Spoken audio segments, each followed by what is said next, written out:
Well, hello and welcome to GOMA. I'm Paul Barclay from Big Ideas on ABC Radio National. It's a pleasure to be joining you virtually for this GOMA Talks event, which will look at the future of protest. We're live streaming on the qagoma YouTube channel, and this discussion is a companion to GOMA's current Now is the Time exhibition at the Children's Arts Centre. Before I proceed any further, let me say that the Queensland Art Gallery and the Gallery of Modern Art stand in an important place originally occupied by the Turrbal and Jagera peoples. The gallery proudly recognises them as traditional owners of this site, and we respectfully acknowledge their elders past, present and future.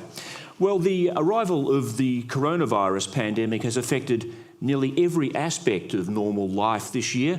This includes restricting large gatherings of people in public places, like political protests and demonstrations. Yes, people are still taking to the streets, protesting about the treatment of asylum seekers, the need for action on climate change, or to object to the government's response to the pandemic itself. But big protests involving thousands of people, well, they've been rare due to social distancing restrictions, warnings from government, police and health authorities, and a reluctance on the part of some to risk exposure to COVID. So has COVID changed protesting? How fundamental is public protest in our democracy? And what does the rise of clicktivism, social media activism and hashtag campaigning and petitioning mean for the future of traditional public protest? Will we always need to take it to the streets? This GOMA Talk session is being presented in partnership with qagoma and ABC Radio National. It's being recorded for my show Big Ideas, and don't forget, it is interactive. You can take part by tweeting your comments and questions to the hashtag GOMA Talks, or you can text your questions and comments to the SMS line 0477 752 405. That's 0477 752 405. I'll put some of your questions and comments to the panel as they come through. And also, after the discussion, hang around for a short performance by Parker Renshaw. Let me introduce you to our panel of guests for this evening. On my left, on my far left, so to speak, is Bridget Burton, Director of Human Rights and Civil Law Practice at Caxton Legal Centre. Next to Bridget is Professor Kath Gelber, Head of School of Political Science and International Studies at the University of Queensland. And on my right, Jonathan Shree, an activist and councillor of the Gabba ward at the Brisbane City Council. Larissa Baldwin from Get Up was meant to have joined us. We believe she is stuck on a flight at the moment. If Larissa gets here in time, we'll drag her onto the panel as well. But Jonathan, I'll come to you first of all. You're an activist as well as a councillor and a politician. What do you think the main purpose of protest is, and why do you think people get out and protest? Is it just about raising awareness about an issue that they feel passionate about, or is it really about affecting social and political change? Yeah, I think it depends a lot on the issue and the strategy of the campaign. And I think, unfortunately, the word protest is a little bit ambiguous. But yeah, often it's not simply raising awareness. In many cases, it's signalling to a decision maker that you're willing to cause so much disruption that it will be politically or practically impossible for them to continue to ignore your demands. Or in some contexts, it's even more direct than that. It's literally physically blocking, whether it's a forest being bulldozed or some people being removed and taken to a detention centre. So there's a really wide range of purposes for protest. And I think sometimes we make the mistake of generalising and talking about them all under the one umbrella when actually it's quite diverse. I mean, sometimes you're protesting about something about which much is already known. Views are fixed and perhaps you're trying to change some of those views, but on other occasions you're really using that public forum to raise awareness about things that people might not know much about at all. And sometimes simply to raise awareness amongst decision makers or power holders that people are concerned enough about an issue. And I can think of really specific examples in our area, like people would block a road to protest for a new pedestrian crossing to be installed. And that's something really local and direct and immediate, where they're simply trying to show the local council that a lot of people care a lot about this, as opposed to, say, something like the Black Lives Matter protests, which are mass mobilisations, not with a very specific and immediate policy demand, but calling for broader cultural and political shifts on a macro level. And using the same word protest for all of those things feels a bit weird, but we're kind of forced to out of necessity. Yeah. Yeah, Kath, we're told that free speech and freedom of political expression are central tenets of democracy. How fundamental is the right to protest in a democracy? It's absolutely fundamental. In fact, in some ways, the right to protest is the instantiation of democracy. It's how people do democracy. It's not the only way they do democracy. They do democracy by voting, for example.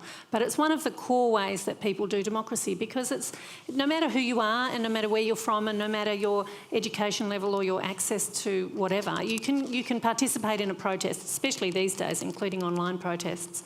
So it's actually really core to democratic practice. But interestingly, a lot of democratic governments will pay lip service to the idea of free speech and will pay lip service to the idea that we live in a democracy and people have a right to disagree. But then when people do actually disagree and do actually mobilise or come out on the streets, governments at all levels, local government, state government, federal governments, have a tendency to want to shut that down. And I think sometimes it's really easy to forget how precious and how precarious democracy is and how important it is to protect those central parts of it. Well, just on that last point, I mean, there's been a lot of hand-wringing among some commentators and politicians about the threat to free speech, that all of a sudden we're told that there are some things you can't say anymore, that universities, for example, you can't express certain views. Yet, as you say, those same people complaining about that don't usually be the sort of people who say, well, yeah, you need to get out on the streets and express that freedom of speech by protesting about the things you feel strongly about. Yes, I think I remember a criticism from the Prime Minister about young people attending climate change rallies, saying that they should be in school instead of attending those rallies. So it's really selective. It's very interesting that the free speech debate in Australia is on the one hand more prominent than I think it's ever been. I've been studying free speech for well over 20 years, and I think the prominence of the topic of free speech is higher than it's ever been in Australian political discourse and debate. But at the same time, it's highly selective. And so there are some who think that, who will talk about free speech being very important, but will want to stop students going to climate change protests, for example. And then there are others who, it's really selective. People tend to support the free speech that they like and tend not to support the free speech that they don't like. Yeah, that's right. And I mean, we could talk about free speech all night. It's a kind of almost separate issue. But basically what you're saying is that the right to protest really is hand in hand with free speech. They're kind of inseparable concepts. Yes, free speech is broader and inclusive of more manifestations of free speech than just the right to protest, but certainly the right to protest. And of course I'm talking here, it almost goes without saying, but I'll say it anyway, I'm talking about peaceful, non-violent protest. Yep. I don't in any way, I'm not talking about violence, I'm not talking about destruction of property. So peaceful, non-violent gathering of an assembly of citizens is absolutely core to democracy, whether it takes place online or offline. Yeah, I was going to say, Bridget, that I suppose protest is more than free speech because it often involves civil disobedience. It often involves sailing close to the wind legally. And it's designed, in many instances, to disrupt and create inconvenience to get the point across. When does that cross the line and become illegal? And if it does, do we still have the right to engage in it? Oh, great question. Thanks, Paul. In most jurisdictions there are peaceful assembly laws that will make legal things that would otherwise be unlawful. So things for the purpose of protest that protect your right to do things like stand on the roadway, which would otherwise be in breach of some offence provision. There are definitely people who step beyond that, who go beyond what they are legally allowed to do in order to protest, in order to disrupt. That's not something that I think I'm with Kath that what I'm talking about is peaceful, lawful protest. Yeah. There is, though, it's super important that when regulating that kind of behaviour, that it's not regulated different to that the behaviour would be if it wasn't protest related.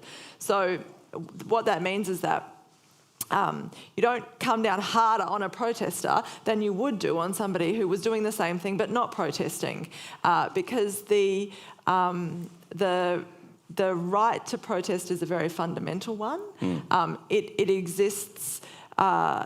It's one of our as part of our implied freedom of political communication. It's one of the very few constitutional rights that we have in Australia. It's a limited right, but it's there. And when people have stepped across that line, what we really look at is, well, was the response to that proportionate? Was it justified? Was it no more of a response than somebody else would have received if they'd done a similar thing? Yes. So, okay, people have the right then to get out on the streets and march about something that they believe in. But when that right conflicts with someone else's right to want to use that road to get to work on time, how do we balance out which right should win the day? I think that that balancing act is the real gift of human rights law. So permit me being a lawyer for a moment. I really feel like that I spend a lot of my time trying to get people interested in the concept of proportionality, which is probably the least interesting aspect of human rights law to people who aren't human rights lawyers. But proportionality is a fundamental concept. Within our Human Rights Act in Queensland, which is very new, it came in at the beginning of this year, very timely, and within the other similar acts around Australia, the proportionality test is really any time you're going to limit someone's human rights, you have to go through a process of considering whether that limitation is proportionate and justified in a free and democratic society based on equality, human dignity and freedom. It's actually a very manual process. So I always think of it as a manual process by which we or a decision maker can get to what most people would understand to be good judgment about a situation. So what it says is, well, why are you limiting someone's human rights? What's the reason for that limitation? Is the limitation is what you're doing going to achieve that purpose? And then it says, is that a proper purpose? And then there's a balancing exercise. And I think that where we get lost a little bit is the last part, which is this the least restrictive means of achieving the legitimate purpose? So if the legitimate purpose is people getting to work on time, that's a good purpose. It's not a human right, whereas the right to protest is. It's a free expression.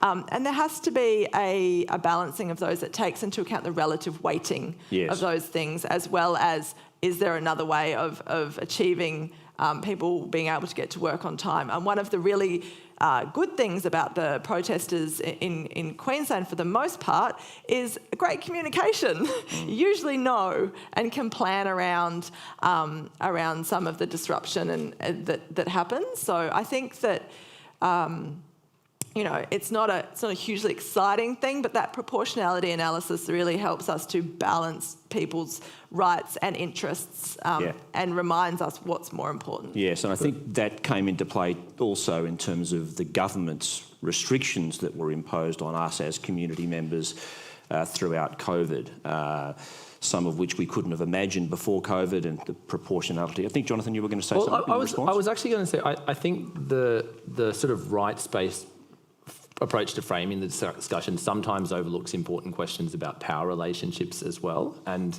too often when we talk about protests and civil rights, we focus on what's legitimate and lawful, and maybe that obscures the fact that often what people are protesting about is quite fundamental to their very existence.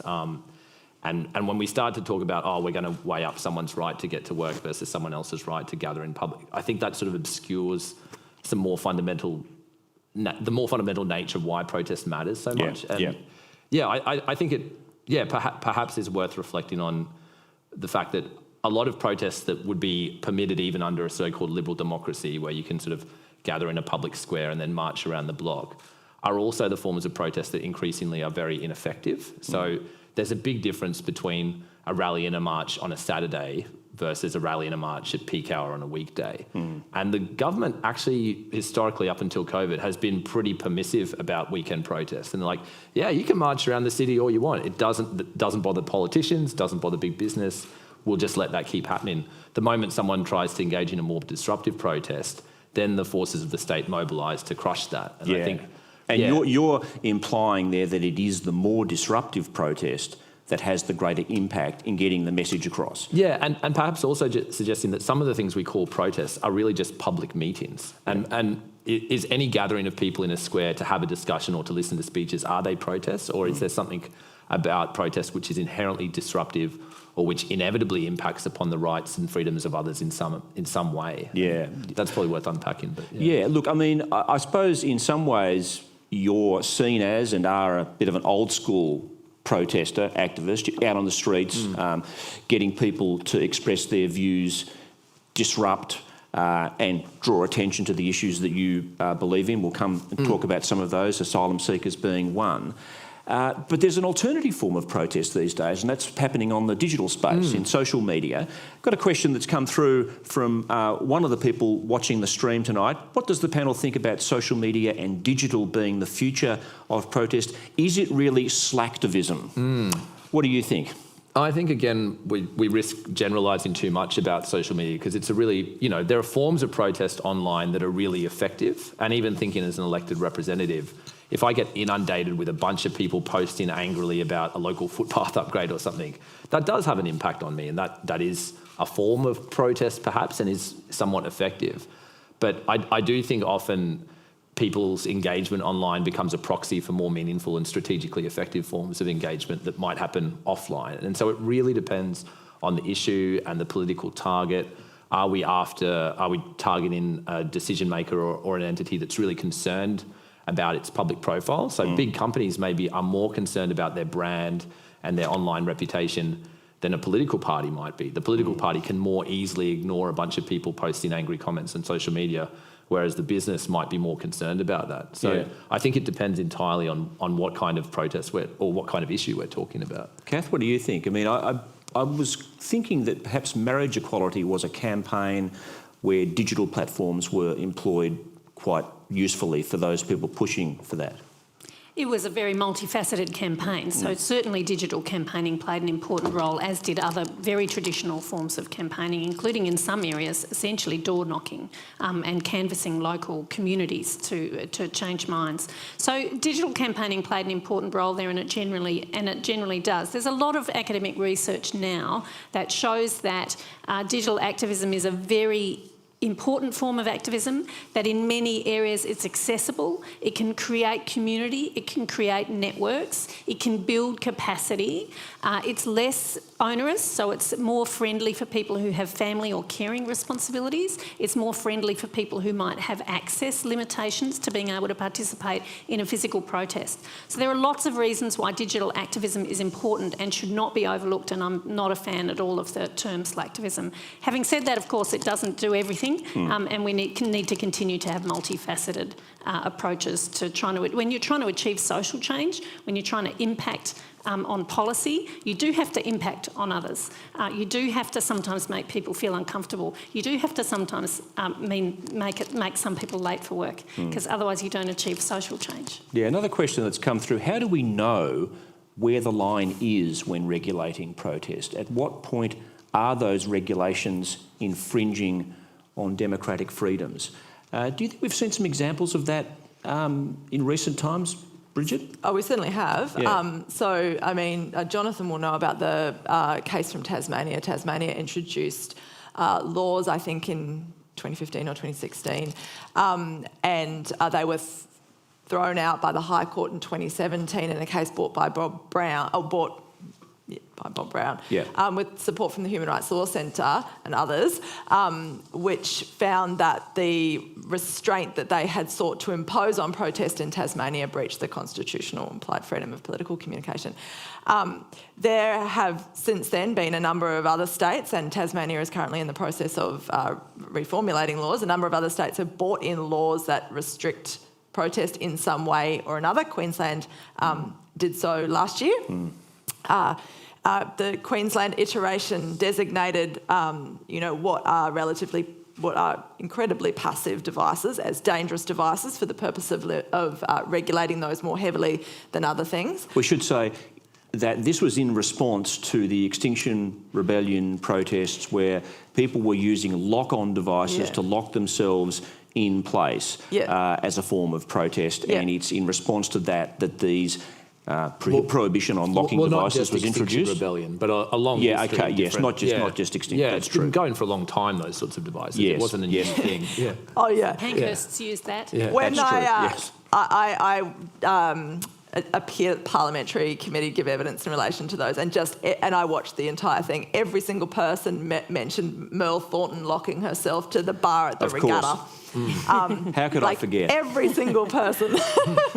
But predominantly the laws were brought in relation to environmental protest. And now they will catch everybody. But that's a law that now that designates a passive device as dangerous for the purpose of regulating it to regulating protest. And there are a number of these and constant efforts. The protest laws are at state level, but they're part of a package of laws at the federal and the state level that increasingly regulate democratic freedom. So not just protest, but other types of advocacy. Also, there's restraints on free press and whistleblower public interest disclosures. There's a whole raft of law. One thing we're missing in Australia is a federal Human Rights Act, which would allow, and I take on board Jonathan's criticisms about a human rights framework, among other criticisms of a human rights framework, but it would give us some framework at least to start having a proper conversation about where that boundary line is, like we can have in Queensland, I think. Yeah, I mean, do those type of laws that Bridget's just described erode the social licence for protesting, do you think, Jonathan? Yeah, I think this is something we've definitely seen during COVID, but even prior to, is that as governments, there's sort of a iterative process or a cyclical process where people complain about protests, government feels like it has some obligation to respond to those complaints by introducing tighter laws to limit certain kinds of protests, and in so doing further delegitimises protests, and that in turn leads to more complaints from people, and then government feeling it has a stronger licence to regulate further. And I think in that previous question of how do we know where the line is with regulating protest, the more interesting question is who is doing the regulating and what is their democratic mandate and how accountable are they to people. And I would argue that often the conversations about what laws should be introduced or how rights should be balanced are being had by people who have been in very privileged positions and who are heavily susceptible to influence by, for example, the corporate sector. And meanwhile, the broader public isn't meaningfully included in those conversations. Like, even though the dangerous lock-on devices laws, they were brought in quite quickly with not much time for a broader public conversation and a lot of paranoia and the politicisation of even the police force being dragged into this conversation. So I think that's sort of probably worth thinking about as well. And Kath, as you know, in the history of Queensland, those laws were significant because, of course, this was a jurisdiction under the Joh Bjelke-Petersen government that famously banned public protest, and I think it's fair to say that there were some on the Labor side, and it was a Labor government that introduced these new anti-lock-on device laws, who felt very uncomfortable about that. Yes, it's easy to point fingers at the Joh Bjelke-Petersen government, and certainly I absolutely agree with what you're saying. I'm not going to defend them for a second on the right to protest, but it's also easy to overlook that other governments have been similarly hostile, not quite to the same extent. I mean, I understand that under Bjelke-Petersen and at one point any gathering of more than 3 people was considered to be bannable.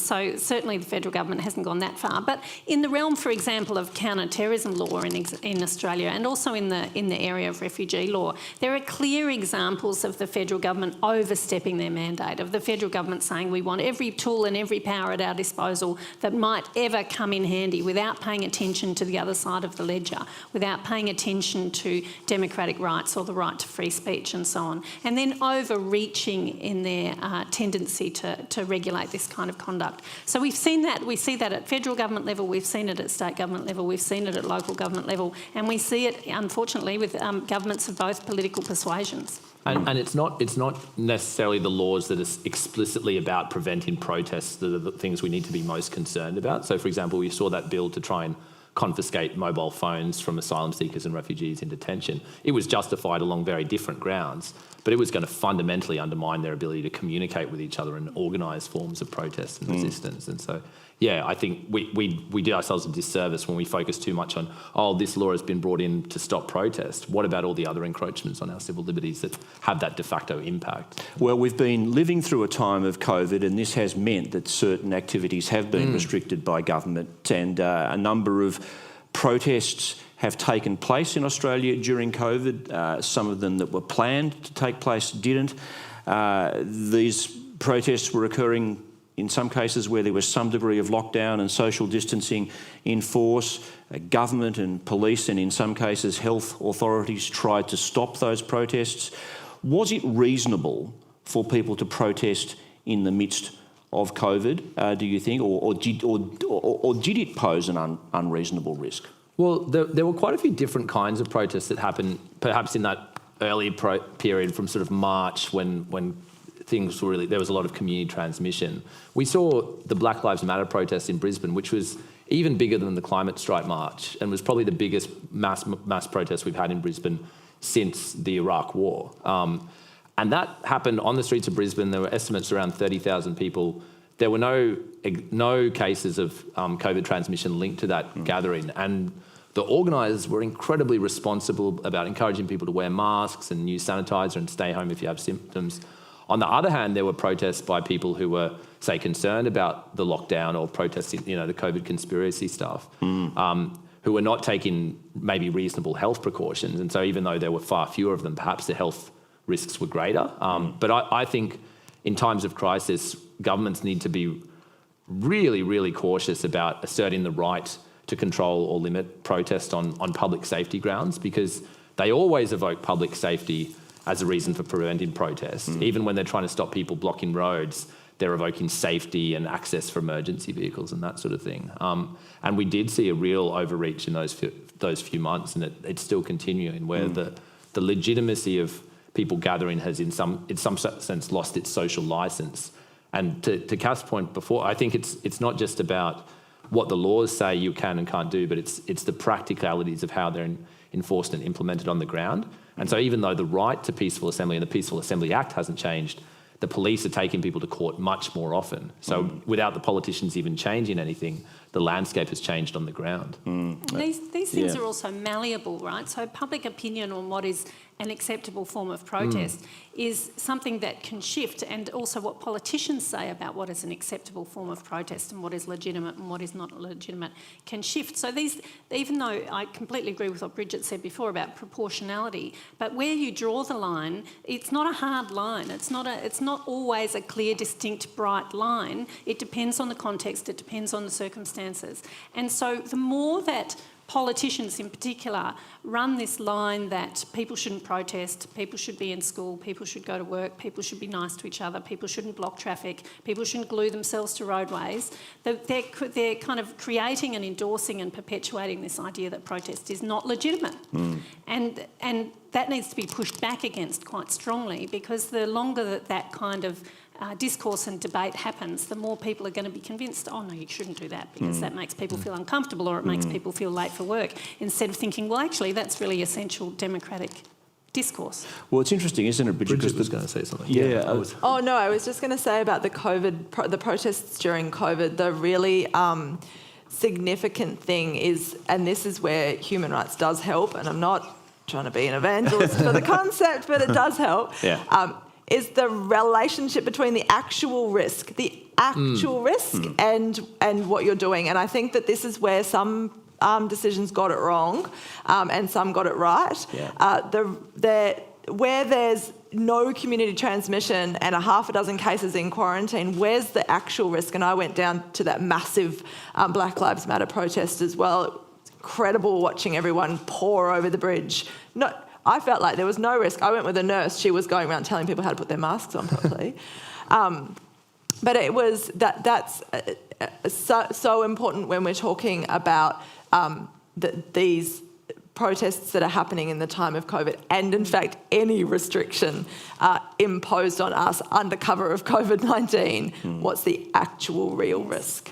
Yeah, I think to pick up on that, like the Kangaroo Point protests are an interesting example, because what we saw there, and this comes through in a couple of the questions that people are texting in as well, is... And we should just clarify to the audience listening on the radio program that the Kangaroo Point protests were about the treatment of asylum seekers, a number of who are held in detention in a hotel room, and they come from where? Where were they relocated wide range of from? countries. A lot of people from Iraq, Afghanistan, but also relocated Myanmar. From offshore into Nauru, and brought to Australian mainland under the Medivac legislation. And you were one of the leading lights in those protests, in organising some of those protests. I certainly supported. I don't want to claim too much credit, but what was interesting, right, was that the police were being contracted by Serco. So Queensland Police were being contracted by Serco to provide traffic control. So we want you to monitor our driveways for safety as cars come in and out. That means the police are then present on site. When they're present on site, then Serco guards or Serco is saying to the police, hey, we have concerns about this protest. The police are then responding to that concern and wanting to do something because their paymaster is telling them, hey, we have concerns. And in that context, started using social distancing rules or rules against gatherings as they weren't actually concerned about COVID. They weren't actually concerned about public safety in terms of the virus transmission. They were concerned about a protest impacting on this business or this company to undertake its sort of human rights abuses. And we saw multiple examples. We saw one person being fined for not having their licence address up to date. We saw someone being fined because they didn't have a light attached to their bicycle. Those were examples where the police couldn't ping someone for any breach in any particular other law, and they weren't breaking any of the social distancing rules. So they used any random law they could find to give someone a fine. And so it was definitely a case where the general social licence of public protest had been eroded.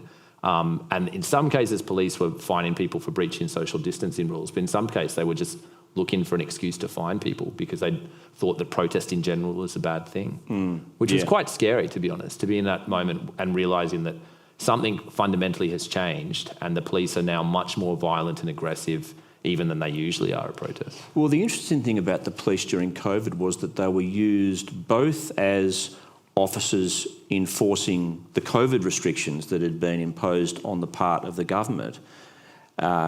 I think it's fair to say restrictions that many Australians, by and large, perhaps there are some exceptions, agreed with. But on the other hand, the same police officers were being used to intervene in protests that were taking place during COVID. And there were some accusations of heavy-handedness. I don't know whether you're in a position to answer this, Kath, but was there anything that you observed about the policing that perhaps suggested they were rather overzealous in some of those protests? So I think in Melbourne in particular there were some accusations along those lines. Yes, there was also television footage in Sydney of a protest at the University of Sydney, and one of the professors in the law school there, who's a specialist in anti-discrimination law and also the right to protest, was out observing, and he was pushed violently to the ground by police, and it was all captured on camera. And he was taking his students, I think, to observe protest, peaceful protest. That's right. That's very practical, hands-on learning for those students. So yes, there's plenty of evidence that police have overstepped. It's really interesting, right? Because in Australia, one of the reasons that we're doing so well compared to many other places in the world in the COVID response is because since Federation, there's been a very deeply held understanding in Australia that social well-being is achieved through government intervention not through government staying out of it, the way the culture is in the United States, but through government intervention. And so when there's a perception among the public that government intervention is there to help us, we will by and large support it. So by and large, Australia has much better compliance rates with the COVID-19 restrictions than other countries. It has some of those conspiracy theorists protesting, but on the whole, the anti-restriction protests are very small. The woman who went to Bunnings and said it's my human right to be at Bunnings was widely regarded as not really understanding the full implications of what she was saying. So there's a lot to be proud of, I guess. There's a lot to be supportive of in terms of the public's response. But yes, there were some really concerning reports, particularly in Melbourne, of overzealous behaviour by police in enforcing the restrictions in ways that I think were counterproductive. When you've got a population that on the whole is being compliant, understands that the general restrictions on large gatherings, etc., are being done in the interests of public health, then if you crack down on someone who's teaching their son how to drive, taking their kid for a driving lesson. That was one of the people who got fined in Melbourne. And other people got fined for sitting in their cars. There was a guy who slept in his car because his housemate was having loud music on, and they fined him for being in his car. There were some much more concerning ones involving violence and some pretty full-on rough handling by police. So yes, there was, in fact, it was one of the most disturbing aspects of the COVID-19 response was the zealousness with which some officers, not the entire police forces around Australia, but the zealousness with which some officers decided to interpret and then enforce their interpretation of the COVID-19 restrictions. And there was a moment there where I was thinking, hang on, we're in a little bit of trouble here as a democracy if people think that this is entirely the appropriate way for us to enforce this compliance. But let's also just be like, we shouldn't pretend that this is a new phenomenon or that police violence against vulnerable communities is a new thing, or even that, police cracking down on protest is a new thing. We know that whenever there's any kind of crisis, and whether we're talking about government evoking crisis or big companies or institutions or universities evoking crisis, there's this sort of implied expectation of greater loyalty. It's like, we're all in a crisis, now is not the time for division, now is not the time for undermining establishment. And we even saw this with the bushfire protests early in January, where I think it was maybe Dan Andrews, one of the premiers came out and was asking people, please don't protest right now because we've got a bushfire to worry about, when they were literally protesting about global warming. And I thought, that contradiction was quite stark, but it's nothing new. And when it's probably a bit of a diversion, but when we're talking about the successes of handling COVID, we need to acknowledge that overwhelmingly the negative impacts of the shutdown have been borne by vulnerable migrant communities, people of colour, First Nations peoples, and that cost shouldn't be understated. But Did Caxton get any complaints about overzealous policing? Do you know? We always get complaints. Yeah, but during the COVID protests? Yes. That is a constant source of inquiry for us, and we give advice on that a lot. What I wanted to say, you started to talk about Simon Rice, the academic from who was my first boss, I think, at Redfern Legal Centre many years ago.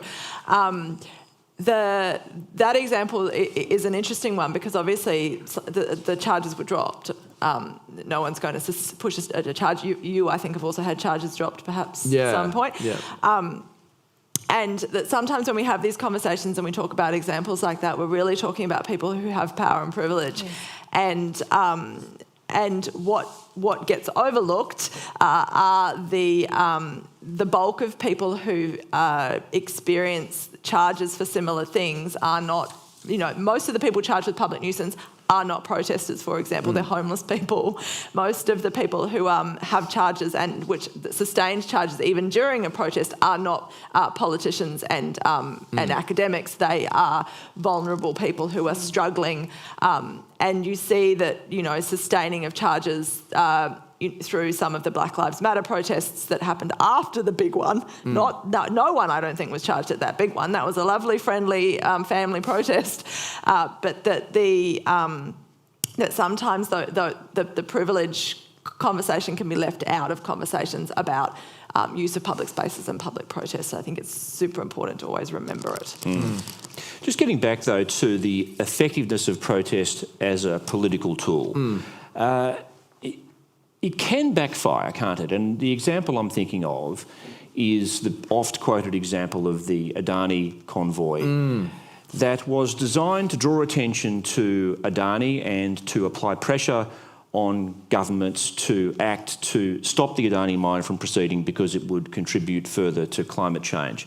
A number of people from southern parts of Australia convoyed up to the Adani mine, led by Bob Brown, and the net result of which seemed to be, if you look at the election that happened soon after, was that the government that supported the Adani mine was elected and received overwhelming support in that part of the country where the Adani mine is located. Is that a classic example of an own goal in protesting? I think for context, both the major parties effectively supported the Adani mine. And what was interesting, particularly in the Queensland context, was that the Greens vote rose, even despite all that, but that's probably an aside. And I should clarify, I'm not speaking here on behalf of the Greens, but really my own personal opinion. Yeah, sure. I was quite critical of Bob Brown and the strategy behind that Stop Adani convoy, because it wasn't well through or really well thought through or really oriented towards the right targets. If instead Bob had led a convoy of a sort of tourism jobs, maybe not even a protest, but a mobilisation, and bring up all these southerners and show regional Queensland towns that there's money to be made out of tourism, that would have been more effective. Yeah. Or alternatively, bring all those privileged people up to lock on the front line and actually help the Wongan and Jugalingu people sustain their occupations on country. That would have perhaps been a more effective protest. But as it was just a bunch of southerners coming up and wagging their fingers and lecturing people patronisingly about a transition that they don't have much direct control of. So I think you're probably right to describe it as an own goal, but when you look at the details of what went down in each electorate, actually it didn't necessarily have as big an impact on the election outcome as some politicians, and particularly the Liberals, have argued. But have you got any thoughts, Kath, on what the ingredients are for a successful protest? I mean, I suppose fundamentally, does it need to be tapping into community sentiment, majority community support that already exists, or can the protests themselves help to turn that around?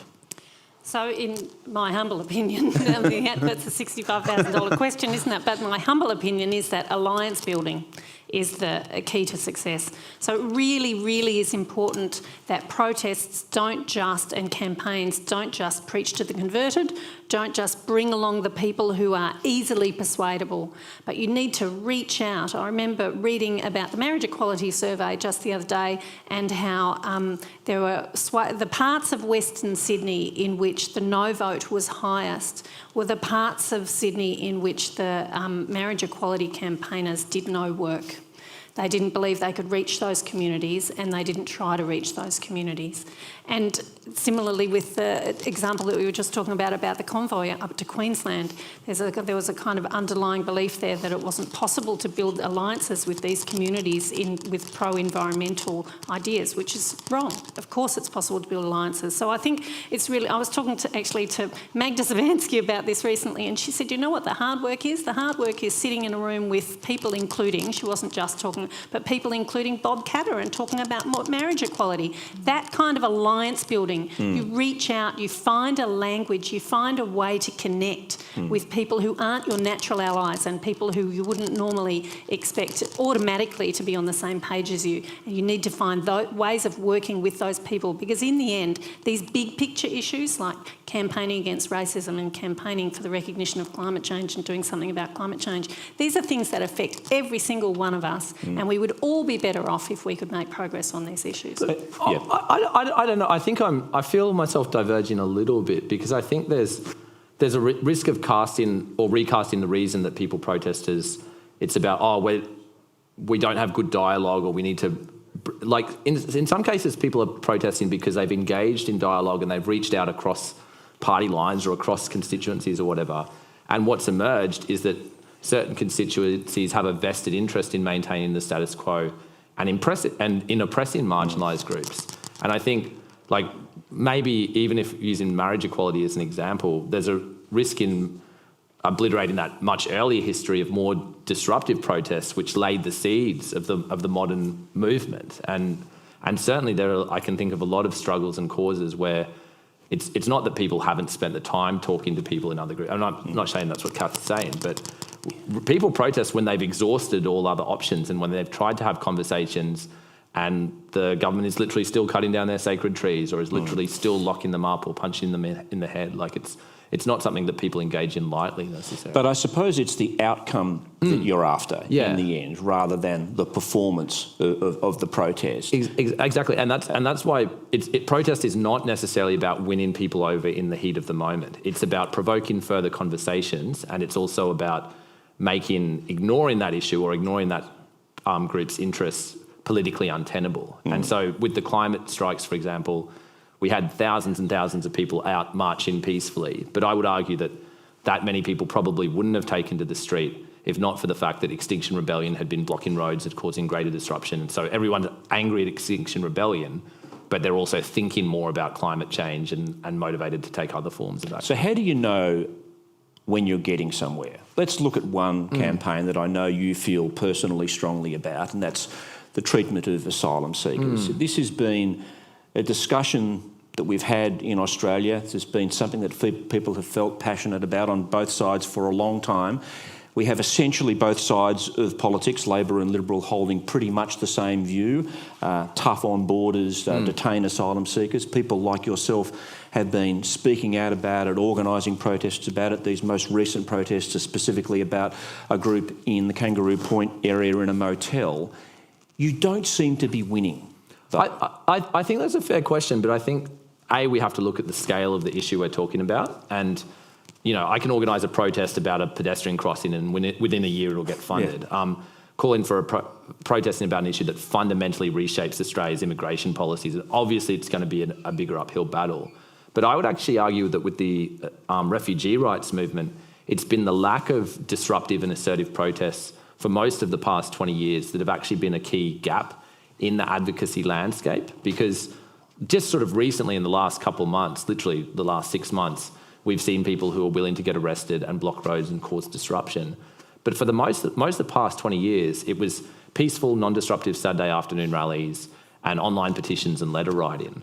And I think back to when you look at the history of the actions that have been effective in achieving some tangible outcome, the Woomera protests, where people literally drove out to Woomera and tore down fences, and perhaps stuff like the Baby Asher Vigil, where they were willing to disrupt vehicles taking an asylum seeker out of the hospital. It's those disruptive forms of protest that are the pointy end of the advocacy ecosystem that create the political space for other forms of advocacy to be effective. And so we make a mistake when we talk about protest in isolation. We need to understand that as one tool in the toolkit of a much broader campaign, for example. How important is it that protest remains peaceful, that it doesn't descend into violence, Kath? Because then there is the perception, isn't there, that the public don't want a bar of it? I think it's really important that protest remains peaceful.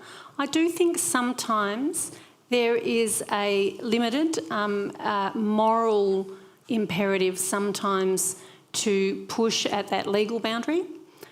For example, sometimes animal rights activists who want to get footage of animal treatment on farms, the only way to get hold of that footage is to trespass. So you are actually committing an illegal act, you are committing trespass, but it's the only way to get that footage into the public arena. I'm not saying that that's a legal right, that's clearly a moral issue, and I'm not advocating that people break the law, and of course I'm only talking about peaceful non-violent protests. But I think that in that alliance building it's very, very important that protest remains peaceful and remains non-violent, so that it can build alliances and it can bring as many people along as possible. And sometimes I do think there's also a moral right to push at the boundaries of what might be considered acceptable in that context, in order to ensure that that people get access to the information they need, right? So one of the reasons that free speech is important, the core reason that free speech is important, is so that citizens can be as well informed as they possibly can be, so that they can make decisions about how they want to live, what constitutes a good life, how to make decisions, what views to support, and so on. It's far more comprehensive than just how they want to vote in elections. And those things rely on the transmission of information as widely as possible. So yes, it needs to be peaceful, but it also needs to be widespread, and it also needs to be as informed as it possibly can be. Yeah, Bridget, Kath was talking there about hinting at a moral right rather than a legal right, that you uncover something terrible that's in the public interest that people would be offended by and would want action against, like cruelty to animals, for example, yet the only way they can do that is by breaking the law. Are there legal defences for that type of activity? That's not the only domain in which people are doing that. So this is a big dilemma for whistleblowers, right? Yeah. So whistleblowers are particularly in defence and in intelligence communities, in order to make public the things that they're aware of, are going to have to step across a line. And it's an issue for the media in terms of the reporting of those sorts of things as well. I think that there is definitely work to do to recognise those kinds of disclosures and those kinds of behaviours and the things that people do in order to bring public eyes to something that might otherwise be hidden. Yeah. And it does become a much more complex conversation than simply this is what you're meant to do and this is what you're not meant to do. And I did just want to say, well, there's the two really different kinds of protests that you guys have been talking about a little bit. One is where you're trying to convince people to vote a certain way, and which is that need to gain consensus and to build relationships. I mean, I grew up, my father's a miner. I grew up going to protests for the unions, and I think that there is what's missing from those kinds of protests, like the Bob Brown coming up, is a sense of dignity in the people that you're trying to convince. But when what you're protesting about is not that, so it's not trying to convince your neighbours to vote a different way, it's trying to convince government to change something fundamental, that's when you see people like whistleblowers and you see people like those more extreme activists that step over that line that you're talking about. And just on that question of peaceful, I think we need to be really careful about not conflating property damage or trespass with violence. Yes, they are crimes, but spray painting a police car is not as violent as punching someone in the face. Yep. And I think it's intellectually disingenuous to even inadvertently relate the two. And we've seen a lot of media coverage in recent years, not just here in Australia, but with the Black Lives Matter protests in the States, of people saying, oh, these protesters are becoming violent, when what they're actually doing is shouting and maybe kicking a fence. That's not violence. And to call that violence, I think, is simply a tactic used to delegitimise the protest itself. So you're right when you say that, yes, when protests become characterised as violent, they lose legitimacy potentially. But we also need to understand that often they are deliberately categorised by violence in order to undermine their legitimacy, and we need to be really critical of the deployment of that kind of language. There are sometimes occasions when protests are sabotaged by people with another agenda to make the protest appear violent when in fact they're not even part of the protest movement. And I would argue the police do that often, for example. Like I've seen many examples where the police will be the ones to sort of shove someone first, which then incites the protesters or escalates tensions. It appears that was happening, not so much with the police, but the Black Lives Matter protests in America. At least there were a number of people who were not supportive of those protests going in, creating a scene, violence ensued.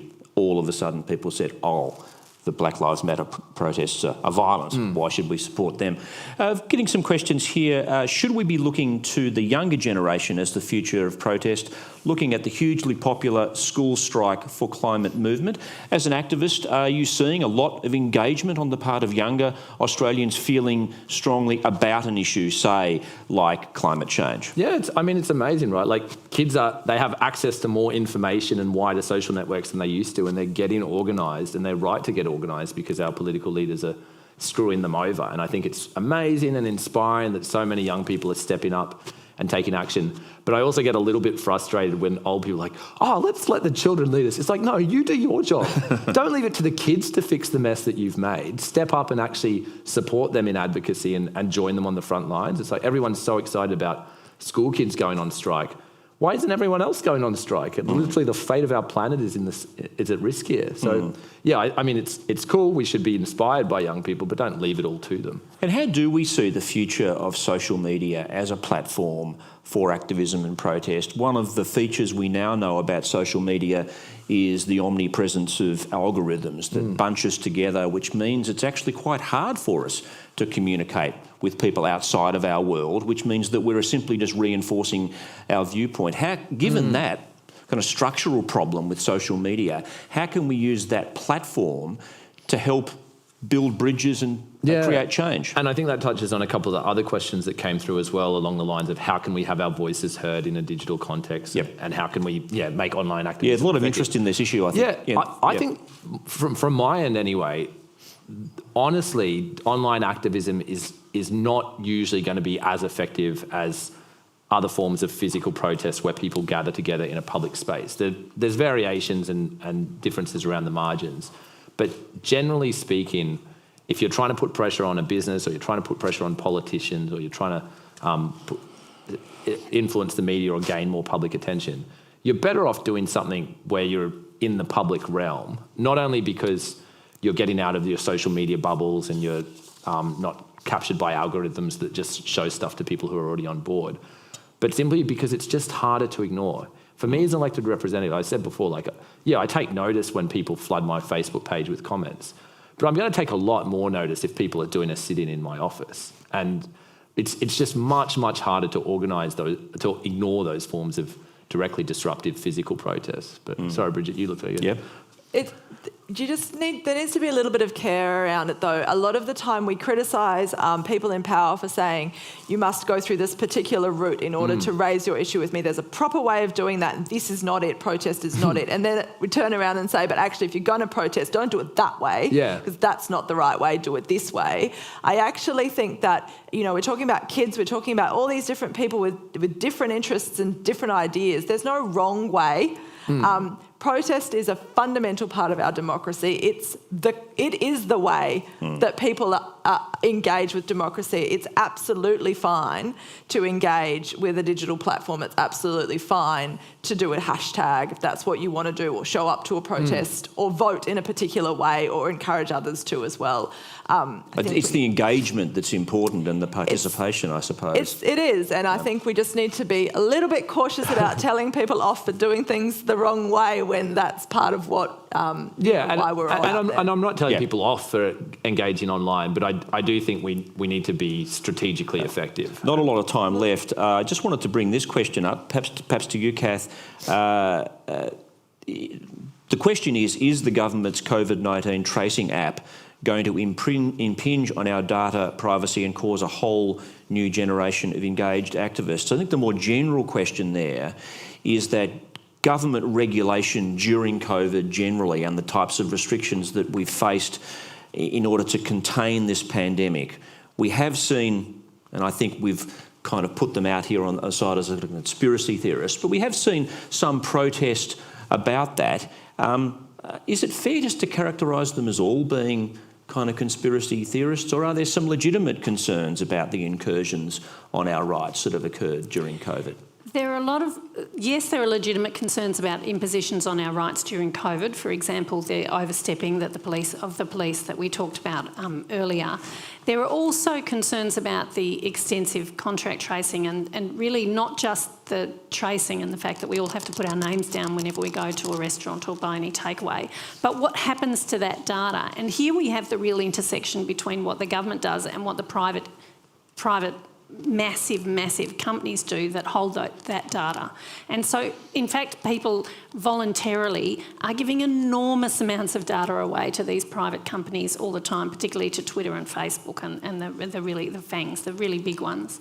And counterintuitively, people don't appear to be concerned about the privacy implications of giving out that data until somebody says, but hang on, government's going to have all this data about where you're going and what you're doing, and then sometimes sometimes the concern gets raised. So I don't think there's an automatic connection between contract tracing and the kind of vigilance that we have now and people raising privacy concerns. I do think that there are significant privacy concerns, and actually I think that we're sleepwalking into massive problems in the future in terms of democratic discourse and in terms of the protection of rights and in terms of what happens to our data and what private entities can do with our data. And my view is that we're just sleepwalking into that, because you can't do anything these days. You can't buy a new car or do anything without all of your data being everywhere at once, almost. And you can't absent yourself from that, because you can't not be online. Our lives are completely entwined now with the online world in places like Australia. I realise that there are access issues and not everybody is similarly entwined, but it's impossible to opt out of that system and to function in very important ways. So we can't opt out of it, but we're sleepwalking our way into this kind of very significant erosion of rights. I think that's where I'm going to have to wrap it, even though you've opened up a whole new avenue for discussion. Kath, thanks very much to Professor Kath Gelber, thanks to Bridget Burton, and thanks very much to Jonathan Shree. Thanks to you in the online virtual world out there for tuning in and participating in this discussion at qagoma. Before we conclude the event, I'd like to welcome Parker Renshaw with his performance of poetry. And I'm going to hand over to you now, Parker.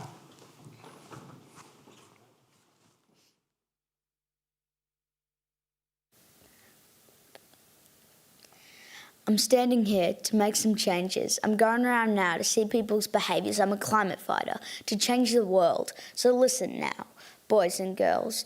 People are dying. The world is frying. Trees fall down. The world is brown.